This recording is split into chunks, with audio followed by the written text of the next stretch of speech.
கவனிங்க, அடுத்து கவனிங்க. தமிழ்நாட்டில் இன்னைக்கு நடந்து கொண்டிருக்கிற காரியத்தை பாருங்க. ஆண்டவர் சொன்னார், அரசியலில் மாற்றம் வரும், அரசியலில் ஒரு சுத்திகரிப்பு வரும் அப்படின்னு ஆண்டவர் சொன்னார். சுத்திகரிப்பு வரும் அரசியலில், தமிழ்நாட்டு அரசியலில் ஒரு சுத்திகரிப்பு வரும், ஆசீர்வாதமான மாற்றம் வரும்னு சொன்னார்.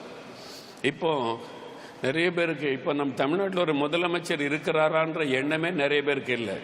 யாருக்காவது அப்படி எண்ணம் இருக்கிற முதலமைச்சர் இருக்கிற மாதிரி? ஏன்னா இவருக்காக யாருமே ஓட்டு போடல, அதனால மக்களுக்குள்ள அந்த எண்ணமே இல்லை.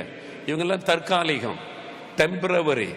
ஆண்டவர் தன் திட்டத்தை நிறைவேற்றுவதற்கு கொஞ்ச காலம் பழிச்சு போன்னு வச்சிருக்கிறாரு.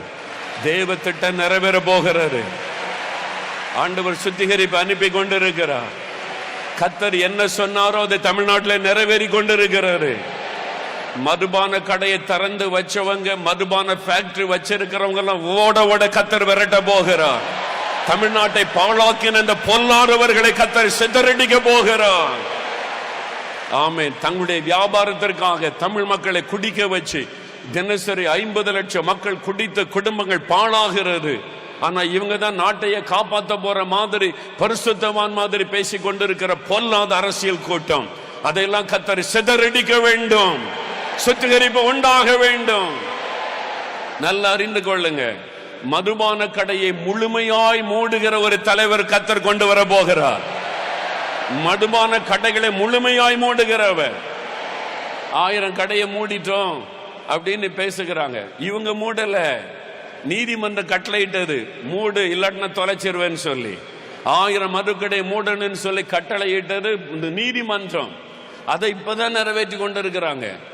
அதனால இவங்க மூடல. அது ஆண்டவர் நம்மிடத்துல, நாம் ஆண்டவரிடத்துல கேட்பது, ஒரு மதுபான கடை கூட இருக்கக்கூடாது, எல்லாமே மூடப்பட வேண்டும். தமிழ்நாடு சுத்திகரிக்கப்பட வேண்டும். நம் தமிழ் மக்கள் பாதுகாக்கப்பட வேண்டும். 50 லட்சம் பேர் தினசரி குடிக்கிறாங்க. இந்த மதுபான கடையினால தமிழ் சமுதாயம் சீரழிந்து கொண்டிருக்கிறாரு. இந்த கள்ளர்களுக்கு அதை குறித்த சிந்தனை இல்லை. எல்லாம் சாராய வியாபாரிகளாக இருக்கிறவங்க அரசியல்வாதிகள், சாராய ஃபேக்டரி நடத்துறவங்க அரசியல்வாதிகள். கர்த்தர் விடக்கூடாது. தேவன் சுத்திகரிப்பை உண்டாக்க வேண்டும். ஒரு நல்ல தலைவர் எங்களுக்கு வேணும் ஆண்டவரேன்னு கேட்கணும். நல்ல ஆண்டவர் சொன்னார், நல்ல தலைவர் வேணும்னு கேளுங்க. தமிழ்நாட்டுக்கு நல்ல தலைவர் வேணுமா வேண்டாமா? நீங்க கேட்டா நான் தருவேன்னு கர்த்தர் சொல்லி இருக்கிறார். இன்னைக்கு பாருங்க, மீனவர்கள் பாதிப்பு, விவசாயிகள் பாதிப்பு, தினசரி போராடுறாங்க. தினசரி தெருவில் ஆண்டவர் சொன்னார், ஜனங்கள் தெருக்கள்ல இறங்கி போராடுவாங்க, சத்தமிடுவாங்க. இந்த வருஷம் ஆரம்பத்திலிருந்து நிறைய அந்த மாதிரி போராட்டம் கர்த்தர் சொன்ன மாதிரியே நடக்கிறாரு. 2வது ஆண்டவர் சொன்னார், தேசத்தில் ஒரு பஞ்சம் வரும், கொள்ளை நோய் வரும் என்று சொன்னார். கொள்ளை நோயினால பெரிய பாதிப்பு பல இடத்துல உண்டாகி இருக்கிறது. பன்றி காய்ச்சலினால மரணம் நிறைய இடத்துல உண்டாகி ரகசியமா பல காரியம் வைக்கப்பட்டு இருக்கிறது. ஆனா அந்த கொள்ளை நோய் பரவி கொண்டு இருக்கிறாரு. பஞ்சம், மழை இல்லை, தண்ணி இல்லை, எல்லாம் ஜனங்க அப்படியே பரிதபிக்கிறாங்க.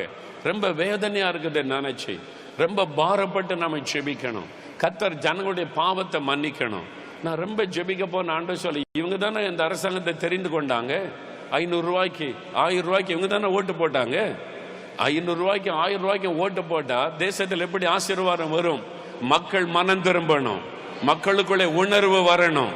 இன்னும் காசு வாங்கி ஓட்டு போட்டா தண்ணி இல்லாம தான் தெருவில் நிக்கணும். காசு வாங்கி ஓட்டு போட்டா பாதிப்பு தான் உண்டாகும். மக்களுக்குள்ள இந்த விழிப்புணர்வு வரணும். கர்த்தர் விழிப்புணர்வை கொடுக்க ஆரம்பித்து விட்டார். நம்ம பணம் கொடுக்க எந்த அரசியல்வாதியாவது வந்தா மூஞ்சில தூக்கி எறியணும், பணம் எனக்கு வேண்டாம், வெளியே போன்னு மக்கள் சொல்லுகிற புரட்சி வர வேண்டும். கர்த்தர் அதை செய்ய போகிறார்.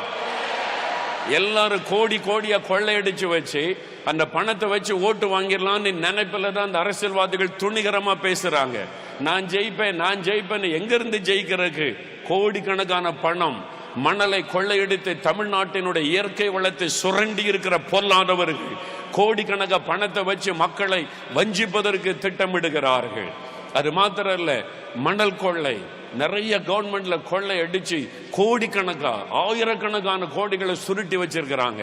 கண்டெய்னர் கணக்கில் பணத்தை கடத்தினாங்களே, எங்க இருக்குது அந்த பணம்? யாருடைய பணம்? எல்லாம் அரசியல்வாதியுடையது. அந்த பணத்தை கொடுத்து ஓட்டு வாங்கலான்னு இன்னும் துணிகரமாய் தெரிகிறார்கள். நாம் அதை விடக்கூடாது. கர்த்தர் இதில் தலையிட்டே ஆக வேண்டும்.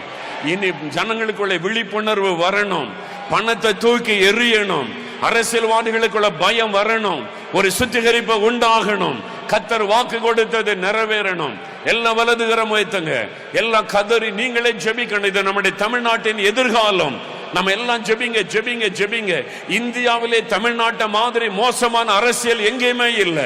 ஆண்டவருடைய கதறுங்க, ஆண்டவரே இந்த நிலைமை மாறணும், தமிழ்நாட்டில் கிரியை செய்யணும், விடக்கூடாது விடக்கூடாது. எல்லாம் கதறி ஜெபிங்க. அரசியலை பரிசுத்தப்படுத்தும் ஆண்டவரே, அரசியலை பரிசுத்தப்படுத்தும். கள்ளர்கள், பொல்லாதவர்கள், ஜனத்தை ஏமாற்றுகிறவர்கள், அந்த திட்டமெல்லாம் அபத்தமாகி போகட்டும். இயேசுவின் நாமத்தில் அபத்தமாகி போகட்டும்.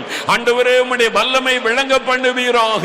தேவனே, ஜீவனுள்ள தேவனே, ஜீவனுள்ள நியாயாதிபதியே, நீதி உள்ள நியாயாதிபதியே, உம்முடைய நீதி எங்கே என்று கேட்கிறோம் ஆண்டவரே. தமிழ்நாட்டு மக்களுக்கு இறங்குவீராக, விழிப்புணர்வை உண்டாக்குவீராக, விழிப்புணர்வை உண்டாக்குவீராக. அரசியலை பரிசுத்தப்படுத்துவீராக, அரசியலை பரிசுத்தப்படுத்துவீராக. எங்கள் தமிழ்நாட்டுக்கு ஒரு நல்ல தலைவரை எழுப்பி தாரும் ஆண்டவரே. எல்லாரும் கேளுங்க, எல்லாரும் கேளுங்க. சிங்காசனத்தில் அமர்ந்திருக்கிற கர்த்தரை பார்த்து எங்களுக்கு ஒரு நல்ல தலைவரை எழுப்பி தாரும் ஆண்டவரே. மதுபான கடைகளை மூடுகிற தலைவரை எழுப்பி தாரும், லஞ்சம் வாங்காத தலைவரை எழுப்பி தாரும், பரிசுத்தம் உள்ள ஒரு தலைவரை எழுப்பி தாரும், தன்னை தெய்வமாக்காத தலைவரை எழுப்பி தாரும். இயேசுவே எழுப்பி தாரும் ஆண்டவரே. ஜெபிங்க ஜெபிங்க ஜெபிங்க, எல்லாரும் ஜெபம் பண்ணுங்க. 2 நிமிஷம் உங்களுக்கு தருகிறேன். உங்களுடைய குரல் பரலோகத்திற்கு எட்ட வேண்டும். தமிழ்நாட்டுக்காக கதறி ஜெபம் பண்ணுங்க. ஜெபிங்க ஜெபிங்க. Thank you, thank you.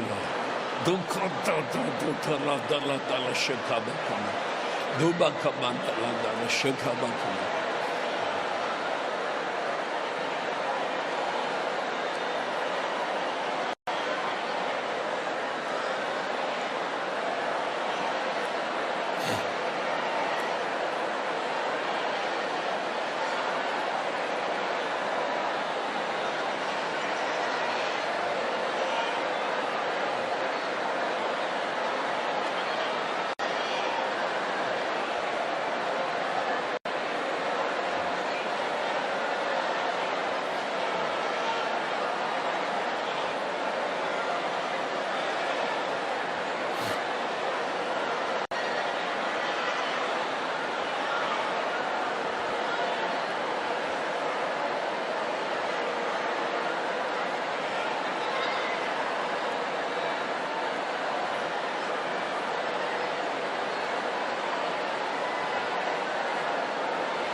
கர்த்தர் ஜெபத்தை கேட்டார். தமிழ்நாட்டில் ஒரு பெரிய அரசியல் மாற்றம் வரப்போகிறது. சுத்திகரிப்பு உண்டாக போகிறது. கள்ளர்கள் எல்லாம் கதறி ஓட போகிறார்கள். தமிழ்நாட்டை கொள்ளையடித்த கொள்ளைக்காரர்கள் அவமானப்பட்டு போக போகிறார்கள். ஜனங்களை பணம் கொடுத்து வஞ்சித்த பொல்லாதவர்கள் வெட்கப்பட்டு போக போகிறார்கள்.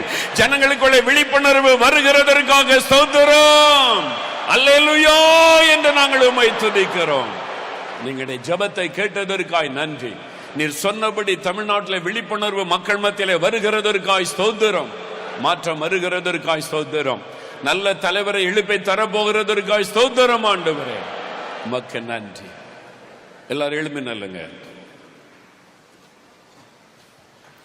இந்தியா எழுப்புதல் தமிழ்நாட்டில இருந்து ஆரம்பிக்கணும். எல்லா சபைகள்ல தான் எழுப்புதல். முதல்ல சபைகள் ஆவியானவர் ஊற்றப்படணும்.